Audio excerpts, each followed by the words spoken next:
მეორე მსოფლიო ომში ფაშიზმზე გამარჯვებიდან 91 წლის თავთან დაკავშირებით გორში სტალინის სახლ-მუზეუმთან კომუნისტური პარტიის წარმომადგენლები და სტალინელები შეიკრიბნენ. მუზეუმის ეზოში არსებული ძეგლი გვირგვინებით შეამკეს.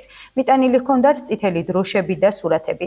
მეორე მსოფლიო ომი ისტორიაში შევიდა როგორც ყველაზე მასშტაბური და სისხლის მღვრელი კონფლიქტი. თქმა უნდა, როგორც ყოველი წლის 9 მაისს შევიკრიბეთ პირველ რიგში, რომ პატივი მივაგოთ ამ პიროვნებას დღევანდელი დღის შემქმნელს. ლეგენდარულ პიროვნებას დიდ სტალინს და იმ საბჭოთა ადამიანებს, რომლებმაც ტონობით სისხლი გაიგეს ხალხო.